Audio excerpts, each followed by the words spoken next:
But racism exists in our own country.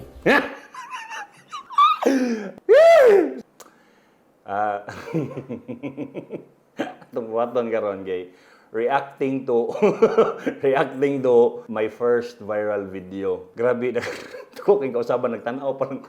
Aw na siyang angkol. No? Grabe ka payat. Daot kayo, daot. Play na to ha. Mag-react. Na-upload ni February 2016. 8 years na inyong angkol. Ano yung una-unaon ha? Dili lalim ang giagian sa inyong angkol. Kani nag-viral niya. Mga content sa inyong angkol sa una. English. React na to sa video ano eh. Ay! Kakolba. Ako si Chito. Isiyang ko. And I'm proud of it. It's just sad.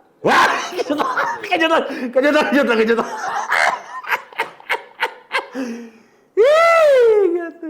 Ako si Chito, bisayang dako, and I'm proud.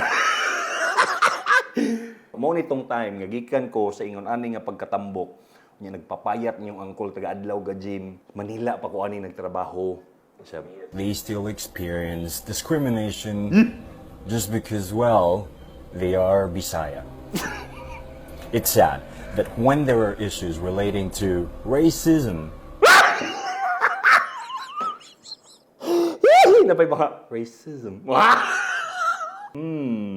between black or white or brown or any other race, we are the number one to react. But racism exists in our own country. Nabasa yung mga text ko. It is when others look at people who are Bisaya, low class in our society. Just because we're Bisaya doesn't mean we can't be a champion. Just because we're Bisaya doesn't mean we can't do our job confidently with the heart and be an inspiration.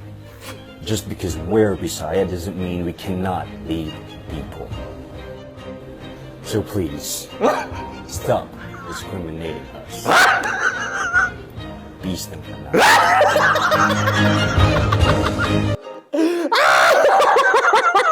Please, stop discriminating us. Peace to... Mo jud yung ginatawag na cringe, no? Na mag-cringe daw ka. Atay. Kani nga video, mo to siya tong kampanya yata ni Tatay Digong. Di ko sure og si KZ Tandingan ba to or si TJ. Basta na-share ni nila. Malami lang sa feeling ba nga naisikat. Naka-share ani nga video. Gi-upload na ko ni sa kuha pa tong dating nga personal account. Unya gi-grab siya ning magstorya nga wala gyud ko na credit.